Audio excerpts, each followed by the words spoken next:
We're live. We are live. Awesome. Welcome back to the Tracy Take. Thanks for joining us this evening. As Ryan and I, we will be going over our two favorite drafts, also our two least favorite drafts from the 2022 NFL Draft, which just happened this weekend. Thanks again for joining us. Ryan, how are you doing this evening? I'm doing good. We'll talk about the Patriots here in a minute, but still kind of relishing in the opportunities missed by the Patriots. But we'll talk about their draft here in a minute. I'm excited to do this one. I think that this was a huge weekend for the NFL. A lot of good players came in, and I'm excited to break it down. Yeah. So Ryan and I, we were going to be going over our two favorite drafts that teams had, and our two least favorite teams and their drafts, and what they brought in, also kind of how they went about their draft, something that we'll go into. But before we get into that, if this is your first time here, feel free to hit that subscribe button and subscribe to our channel. Ryan and I, we love the community that we have, and we just want to keep adding more people to it. So hit that subscribe button, like this video, share this video with your family and friends, and also comment on just who was your favorite draft, which one was your least favorite draft. If there was a player that you wish your team would have gotten instead. And Ryan, let's get into it. Let's just start out. What was your overall take on just the entire NFL draft? For me, it was definitely, this one was totally different than last year. Oh, yeah. To me, it was the craziness of picks 11 through 262. It felt like as soon as I made a comment on our draft stream that there were no trades, it felt like the whole NFL heard me and said, hold my beer. It went crazy.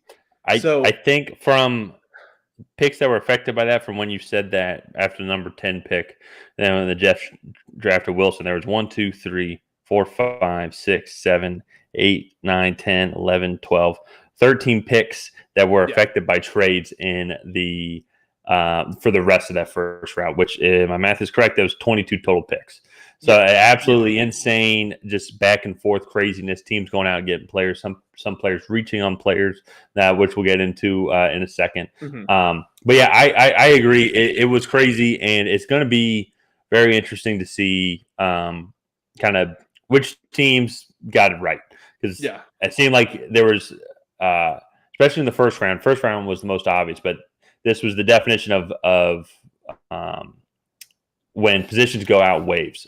I mean, most clearly, the receivers went out from when the Falcons picked Drake London. There's 1, 2, 3, 4, 5, 6 receivers taken over the next 10 picks from picks 8 with Atlanta to picks 18 when the Titans picked Treylon Burks. And so just a complete wave, complete run on receivers.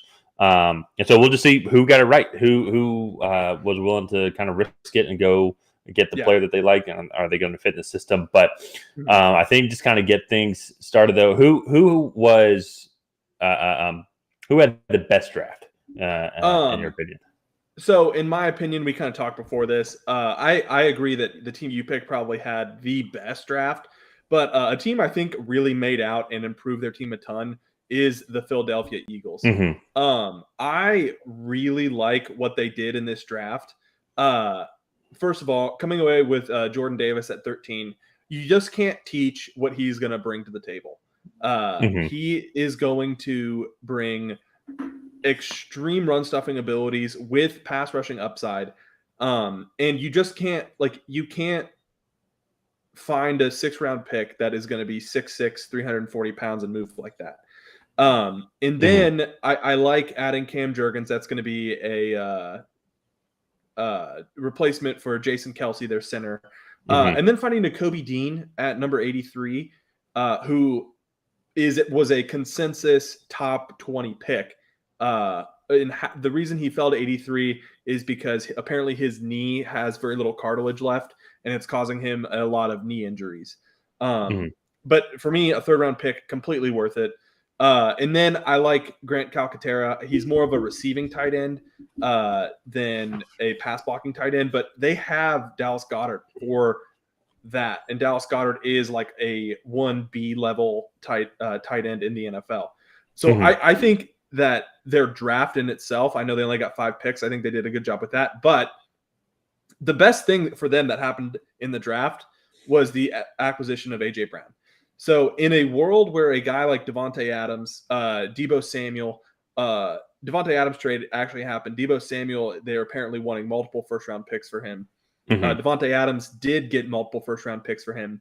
And then the Philadelphia Eagles went, and I don't know what hypnotism technique that they used on the Tennessee Titans, but they got him for the, I think, 18th or 19th overall pick, and then pick 101. Like a third-round compensatory pick, and then their second first-round pick that night. So they are giving Jalen Hurts all the tools that he needs to develop and be a successful NFL quarterback. And then if he doesn't, they have 2 first-round picks next year that they can use to either trade up and get a quarterback, or have, if one of those quarterbacks falls to them, then even better.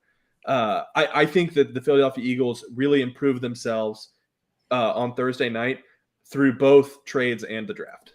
So yeah, well, and that's a great point too, because even before the draft started, I thought that they had we're going to have just be set up as having one of the best overall drafts, because having that trade with New Orleans, especially New Orleans, a team that is most likely not going to make the playoffs. I don't see them making a run. Potentially could have a top 15 pick next year, and then getting the already proven star receiver, as you mentioned, AJ Brown, just an absolute win. They're building up. They have a lot of capital for next year's draft, as well as then obtaining great talent already, and making the team better, like from day one. And so they had an absolutely amazing draft. They're definitely going to be a team to look out for. The Cowboys are very vulnerable. Washington is Washington. Who knows what it's going to be like with Carson Wentz at quarterback. And then I blanked on the Giants. Giants, who did have a good draft, but they're not there yet. I think they could have a good year this year, but I don't think they're going to be competitive. The Eagles have set themselves up for a really good run in an NFC conference with only a handful of teams that are really Super Bowl eligible. And so I agree. I think they had an amazing draft. Yeah.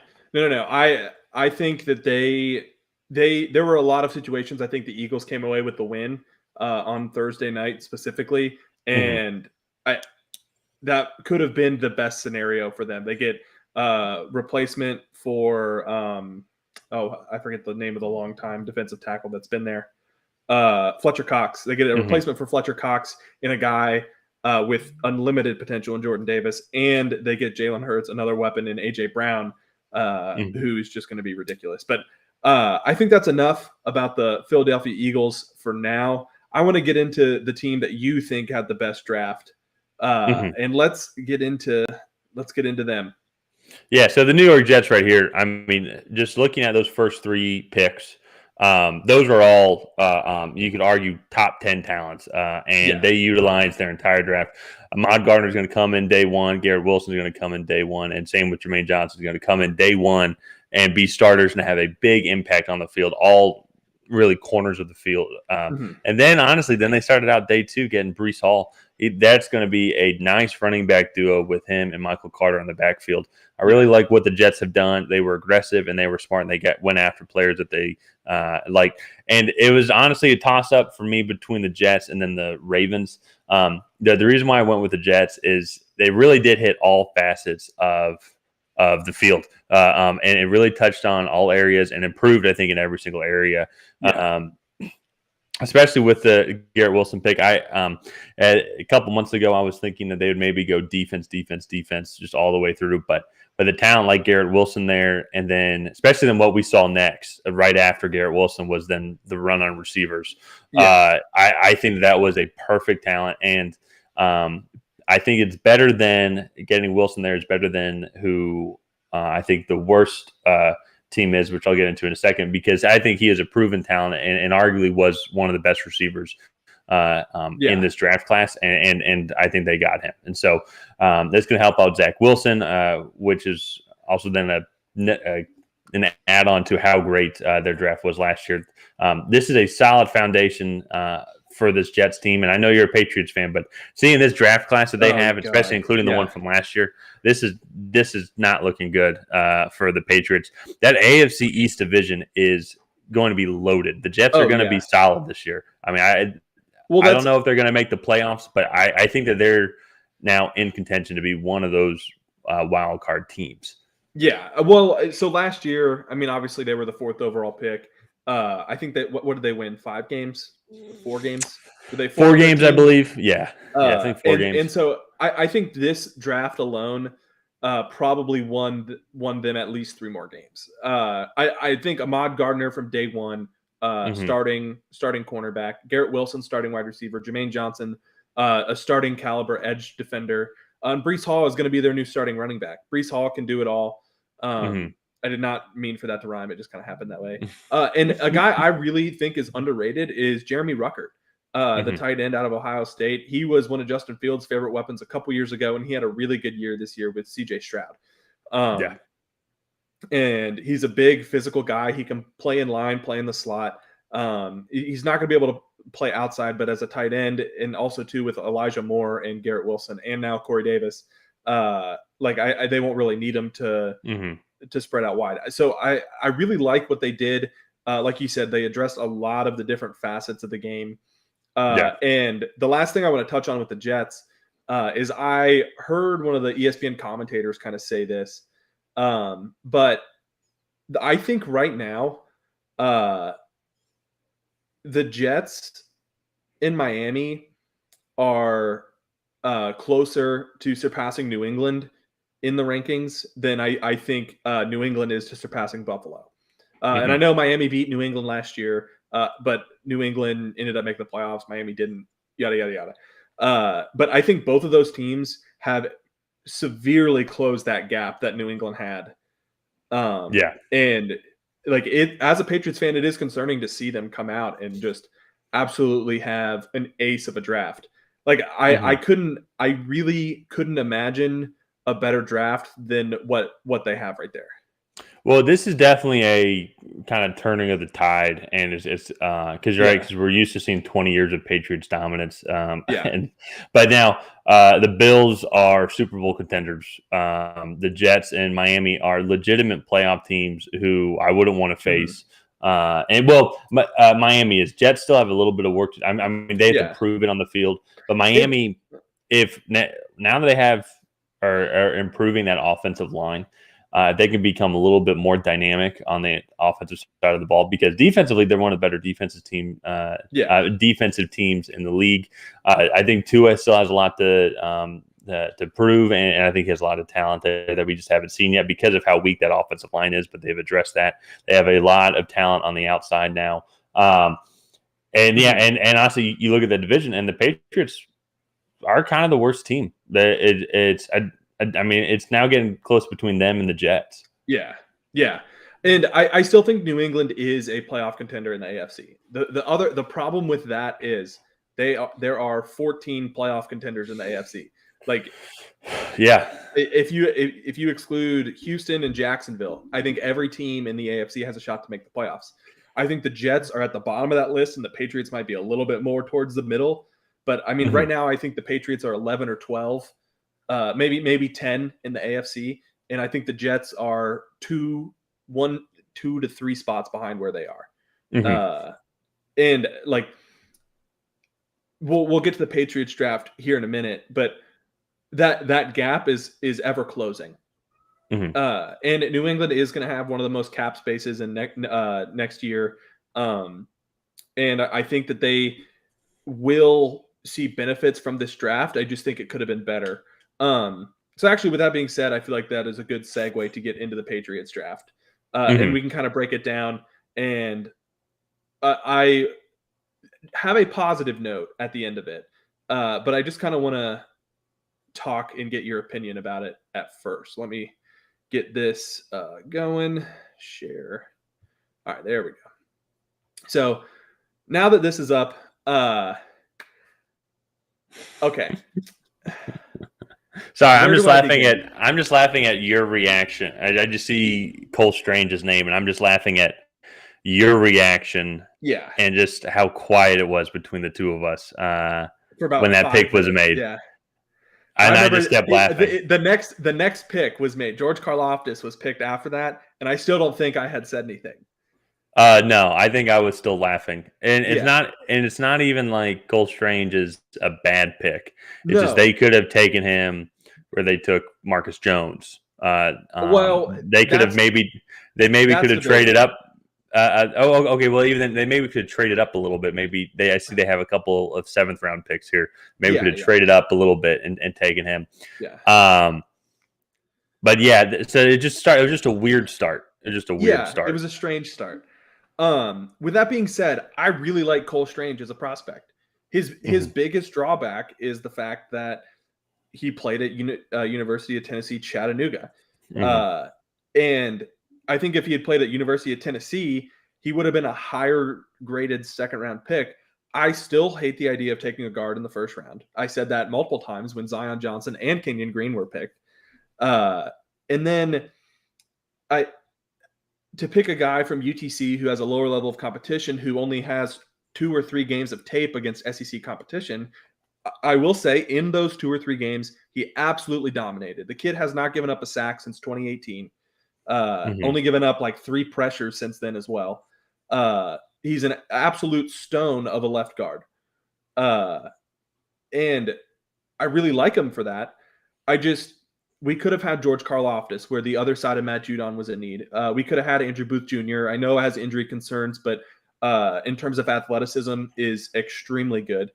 Uh, and there were just multiple other routes I think we could have gone with this pick. And again, I like Cole Strange. I don't blame Cole Strange for being the 29th overall pick. I'm actually very happy for him that he was, because I think that is a great achievement and it speaks to a lot of the work he's done. Mhm.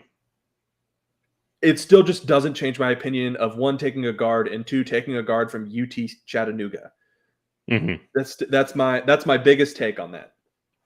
Yeah, yeah, and I think he's going to come in, and from all reports, it looks like he's going to come in and start Oh, from 100%. day one. Yeah. But yeah, it's you could have gotten him later, and Around later. I would say well, around later.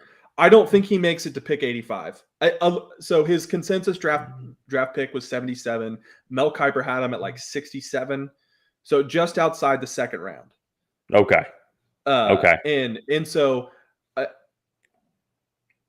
I really like his tape. He's extremely physical. UTC actually runs a lot of complex zone blocking schemes, which the Patriots like to do. What I'm going to cap it off with, which is my high note, will kind of that's what is putting me at ease with this Patriots draft class. I want to get into a few of the other guys. hmm Tyquan Thornton, fastest wide receiver at the combine. A guy who was relatively unheard of until that point, but pretty productive. Actually, is really quick off the line. Obviously, he ran a 4.28. But the thing that surprised me is everyone said he had really small hands, but his drop rate is like 7%, which is pretty good for wide receivers. You want it less than 10. yeah, And then Marcus Jones is a 3-way player. He played offense, defense, and special teams at University of Houston. That has Bill Belichick written all over it.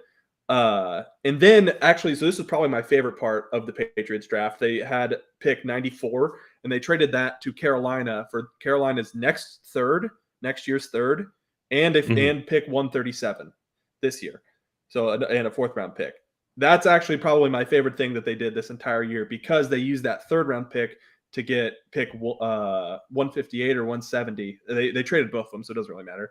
hmm But and Devontae Parker. So that fills in a gap for next year.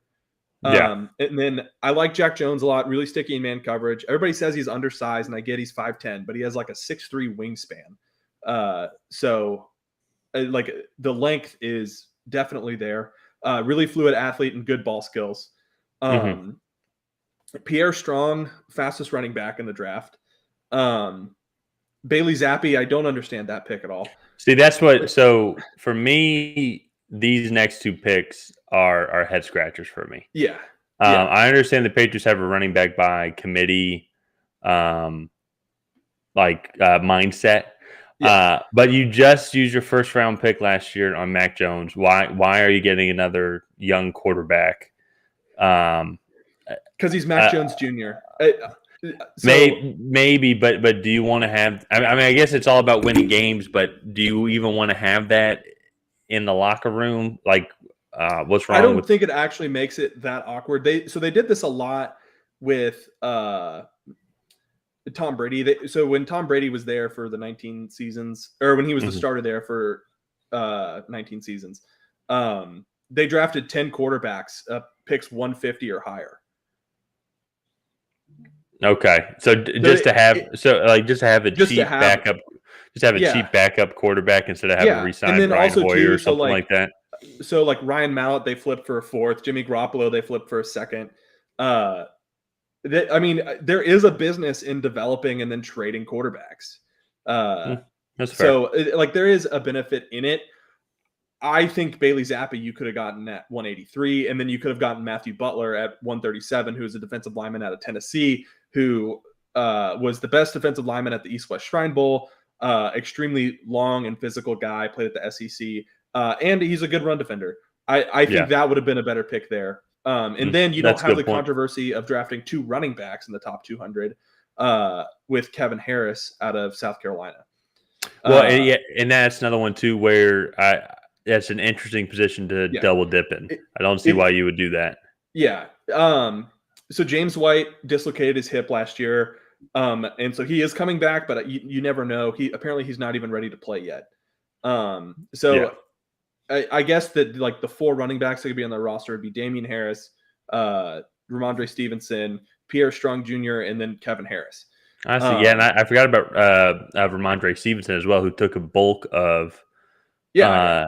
so then I feel like that's another. I understand having another one, having depth, and then you can still Yeah. go and develop. But Yeah. then it's just interesting. I'm just curious what Yeah. the mindset is with those 3 offensive or those 3 backfield picks Yeah. in That's in a row. yeah. It is an interesting draft strategy. I don't necessarily agree with it because I think they need players to come in and play now. But granted, it was the 5th round, so it's not like you're going to get Jermaine Johnson or something to come in and play on the edge. Yeah. But actually, and then I actually really like the 3 picks they finished it off with. Sam Roberts, physically 6'5", 300, extremely long arms, actually blocked 5 kicks in 4 years at college. Huh. So I mean, if he comes in and blocks 5 kicks in his 4-year rookie contract in the NFL, I pick well spent. Chasen Hines, a 2-year starter at LSU, really good pick. I don't understand the need to pick 2 guards here because Andrew Stuber is projected to be a guard in the NFL. Granted, he has the length to be a tackle. He's like 6'7", like 345 with like 7-foot wingspan, like something crazy. Yeah. But he's just not very athletic.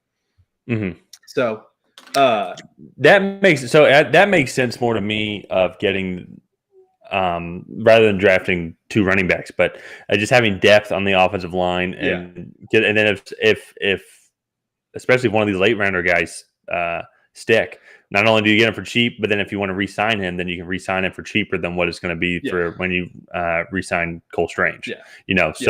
So that makes sense, and just having big, able-bodied men, have swing tackles, Mm-hmm. guards that could pop in.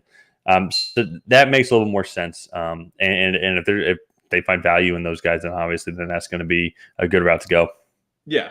Yeah. And so I think that all in all, I think the thing that the Patriots fans can hang their hat on is, in my opinion, last year was the roster was just not athletic. It just like they just lacked athletes. They looked slow on the field. And if you go through the draft and you actually look at the relative athletic score for all these players, Mm-hmm. and this is kind of the thing I think the Patriots fans can hang their hat on.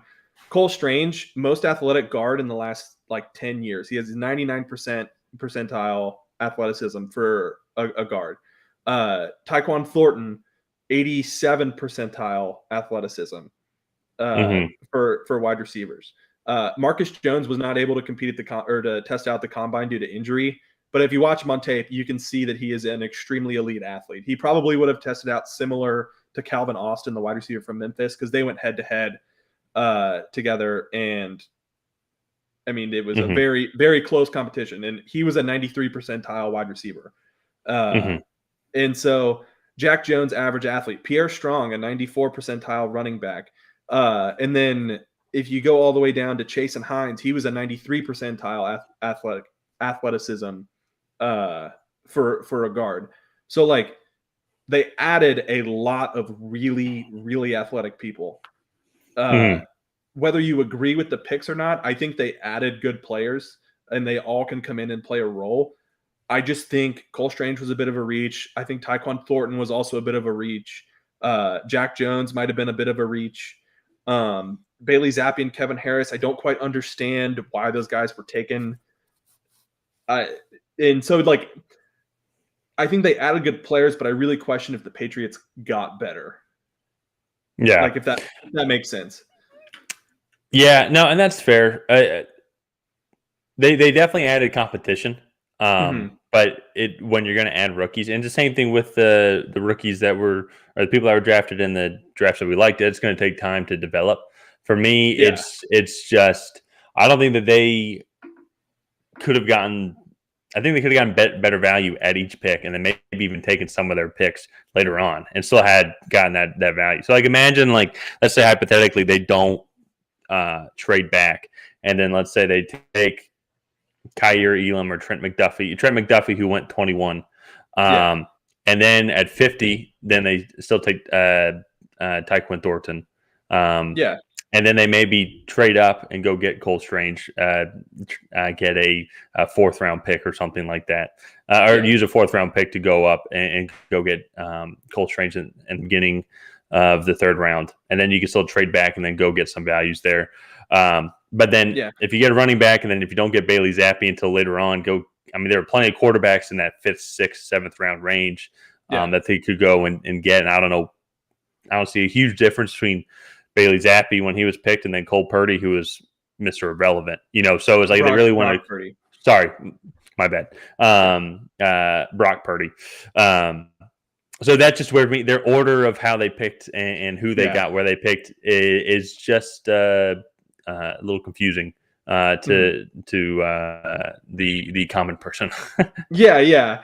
And so the last thing I want to touch on is I think that Bill Belichick has shown a history of being the greatest coach ever, not the greatest GM. And I think that this draft kind of encapsulates that. If you look at their drafts over the last 10 years, if they had a separate GM, I think that guy would have been fired 3 times over.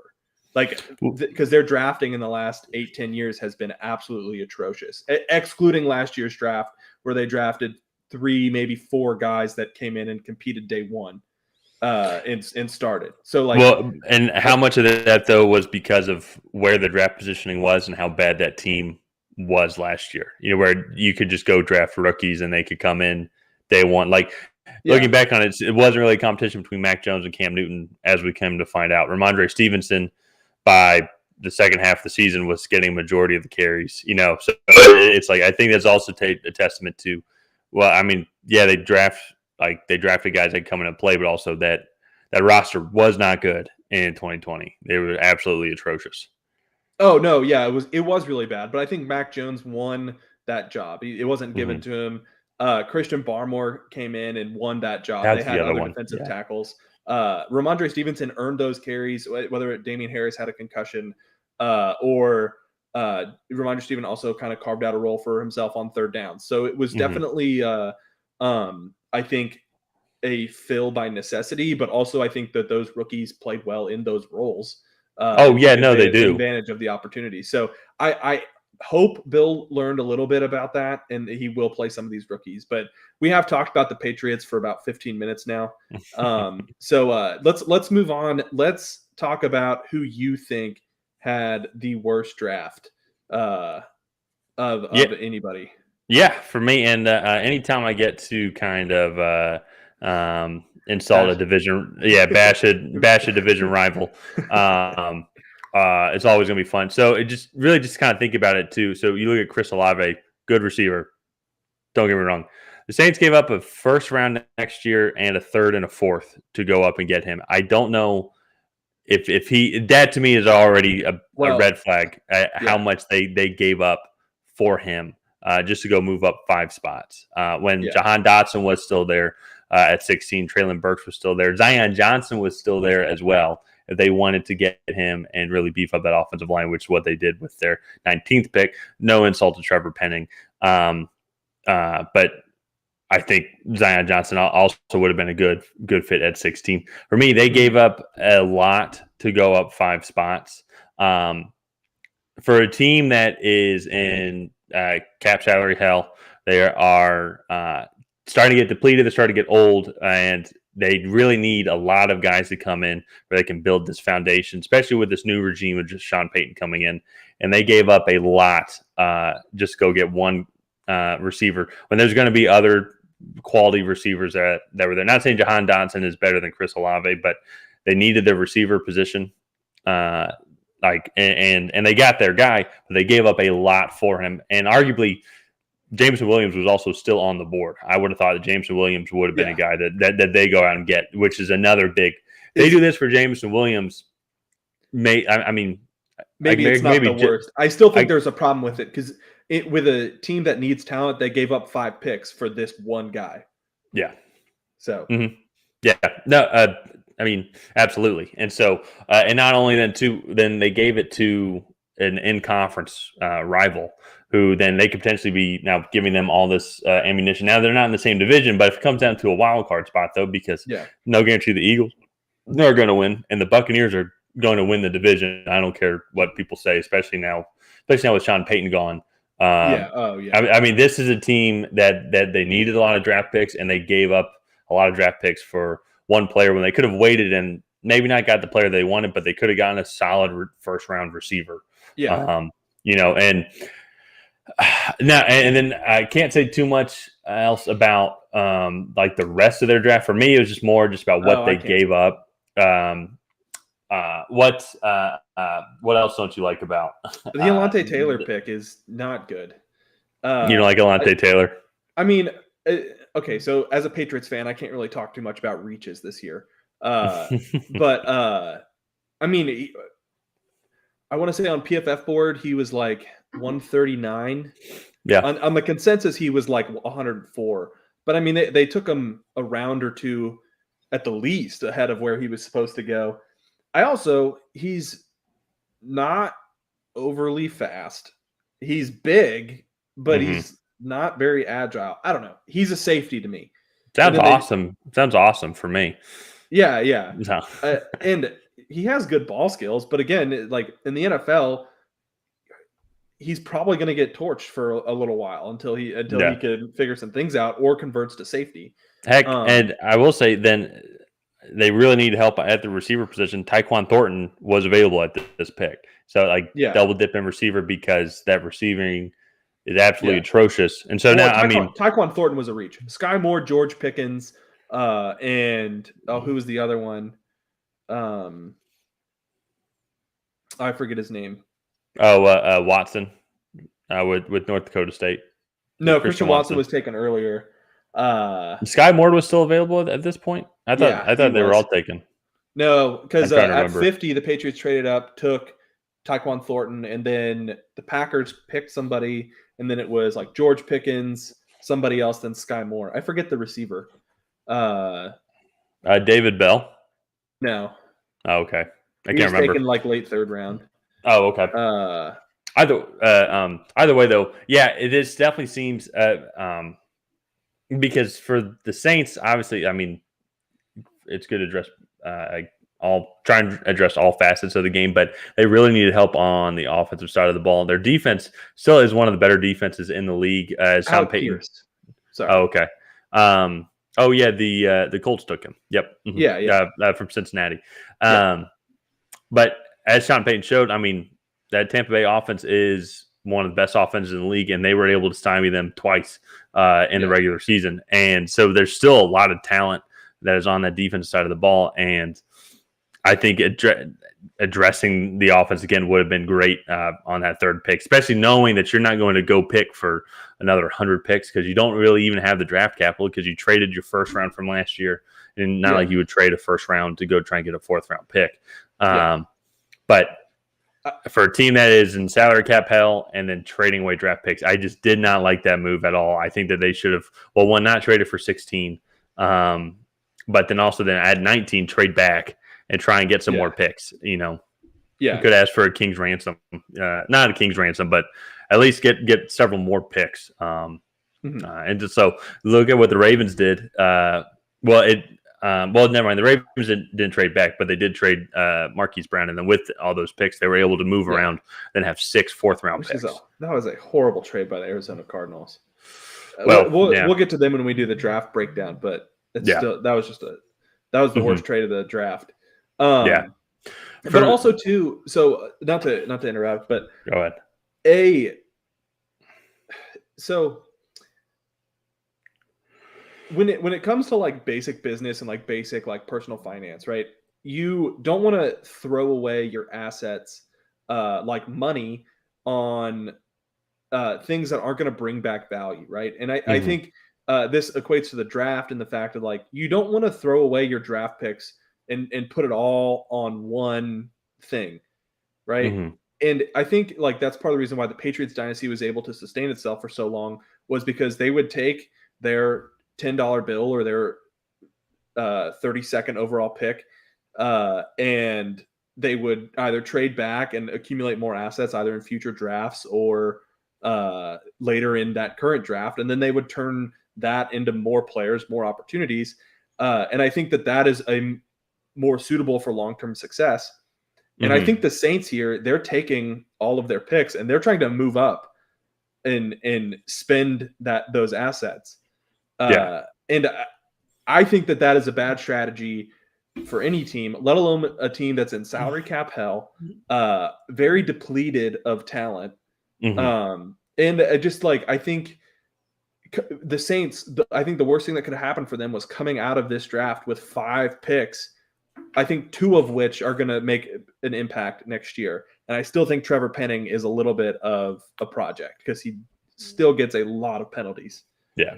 Well, and it's not like the Saints are a receiver away from no, not at all. From being Super Bowl contenders. Like I don't think they're going to do well this year. I don't think they're going to make the playoffs. The only reason why they might be in contention of the playoffs is really just because the NFC is the exact opposite of the AFC right now. I think you go look, if I'm not mistaken, let's look at I think majority of the teams in the top 10 were NFC teams, and it's only because both the Jets and the Giants both had 2 picks. So, but there were more NFC teams in the top 10 than there were AFC teams, and the AFC teams that were in the top 10, they have been in the top 10 for the past 4 or 5 years. It seems like so. The quality really just like in the NFC is not great, which is the only reason why the Saints might make the playoffs, but they're nowhere near a Super Bowl winning team. Jameson Winston is going to be coming back from an ACL. He's bottom tier quarterback now. Like, so it just spent all we're talking about assets. They're spending all their assets without any savings, and so it's just a very risky thing. And I think kind of confusing to go after a specific player who, and then still now you have Chris Olave. Who's your receiver too? Marquez Callaway. I mean, there's some potential, but still not really anybody else. I mean, they're fast, but not. Yeah, but well, to see, like, there's no finesse or like, and Chris Olave is a great route runner. He's not going to give you anything after the catch unless you throw really good balls to him, hit him in stride, and let him keep going. But as soon as he gets hit, he's going to go down. No yards after contact. So it's like, I had a late first round grade on Olave. And I expected him to go a little bit higher than that, but I think 11 is a reach for somebody of his skill set, and they spent a lot of assets to get him. Yeah. So that's and with Jameson Williams still on the board, I know he's coming back. It's obviously going to be coming back from the ACL, but I think especially also if you look at what Detroit gave up to go get Jameson Williams, which was the next pick. It was really just a third round. I think it's just a third round pick because they exchanged. They exchanged seconds. They exchanged back seconds. 12 spots in the second. and then a third, but they had 2/3. So and they got Jameson Williams for that, while the Saints gave up a first round for next year, a third and a fourth. To me, it was just, I think, just a bad trade altogether. With how little they had. And with the Lions, though, you could go and do that because, I mean, it's Jameson Williams. Arguably the best receiver in the class. Him and Garrett Wilson were arguably the best. They're still sitting there.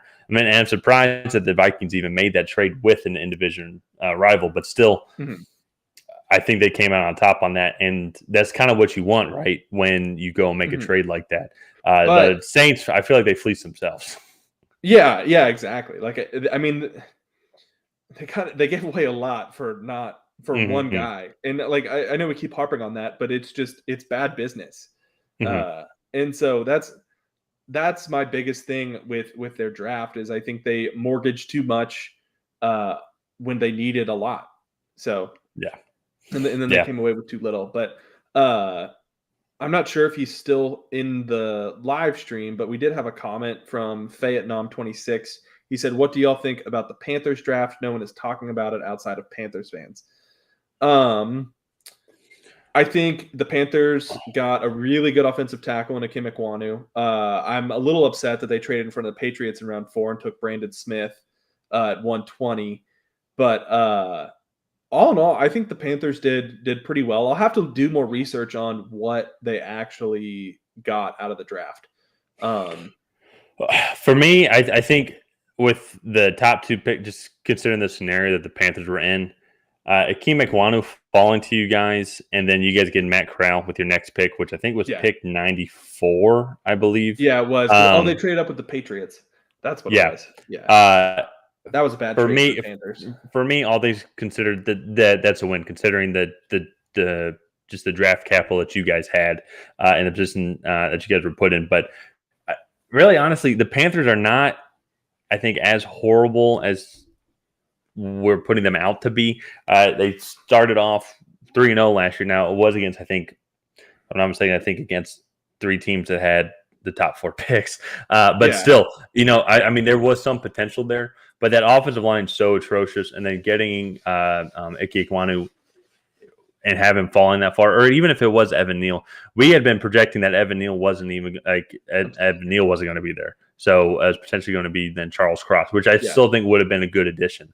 But Ike Ekwonu, who is probably the best lineman in this class, I think makes it like at minimum a B+ for me. And then I do like Matt Corral. He's a project. Worst case scenario, you guys spent a late 3rd round pick on him. Well, they spent more than that because they traded up. They traded up with New England. They gave them the pick 137, and then they gave them next year's 3rd for that 3rd.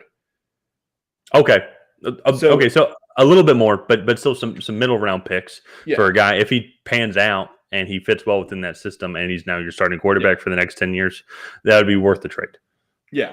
So no, I think that is worth it if he stays for them. I do want to talk about Brandon Smith for a second. So I don't know how much player research you did before the draft. And I talked a little bit about relative athletic score with the Patriots and kind of like that they added a lot of athletes. Do you know what Brandon Smith's relative athletic score was for linebackers? On a scale of 1 to 10. What? It's out of 10. They do it like 9.9. Like 9.99 is like the highest you could go. I'm gonna say 9.1. Okay, he was a 9.97. Like relative to other linebackers in that have come through the combine, his height, weight, and speed compared to all the other linebackers that have come through, he has the highest relative athletic score of any linebacker ever. Really? Yeah. He in theory, well, not in theory, but he is like the most athletic linebacker ever. His biggest issue is he played safety in high school in his first few years in college, and then he gained about 30 pounds of muscle, and now is a linebacker, and his processing is just really slow. Like when you watch him, you can like physically see like the offense like running a play, and he's like still in the middle linebacker position. He was just so athletic at Penn State that he was able to make up for it. And I just don't know if he can do that in the NFL.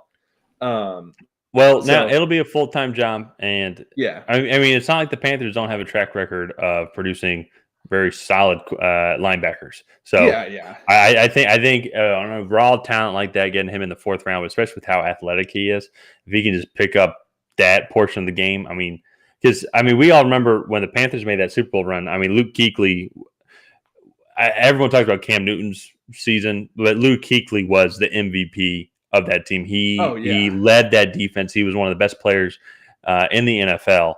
Fortunately, I think it was concussions that made his career short. yeah. Yeah, and He so, but had like 8 concussions, and but the last 2 were bad. anyways, though, but he was super athletic as well. Had a great motor. And if they can find someone like that to have him and put him in the middle of the field, that's going to be a huge addition, especially then if he is a safety. He obviously has the ranginess and he can go out in coverage. And then if he can start to be able to read plays better as he design runs, that's going to be a huge, huge help. Yeah, yeah. But we'll do an individual review of each team's draft, like going forward by division. We'll go live every Sunday night and kind of talk about it. So I think other than that, that kind of encapsulates our favorite and least favorite draft picks or draft classes. Yeah, and this one was tough. I'm just to reiterate, it was tough to pick the favorite ones. I mean, there are a lot of draft classes that I liked. I mean, I did like Atlanta's. I think Baltimore's was up there as arguably could have been up there for me for the Jets. I think you mentioned that one as well. Yeah. And so the Lions, I think, were also up there as well. I think the Lions had a good draft, especially kind of with what they got and who they. What they had to spend to go get some of the players, mainly James Williams is who I'm talking about. So I think there's a lot of good drafts. Only time will tell, really, with this draft class. We'll see where everyone's at in a couple of years. We can come back and revisit, see who gets fired. Yeah, exactly. Yeah. But other than that, I think that is going to wrap up this episode of the Tracy Take. So thank you guys for making it this far. If you have not already, please go ahead and like and subscribe. We appreciate all the followers we can get, and we really appreciate this ever-growing community that we have. And other than that, I think we will see you guys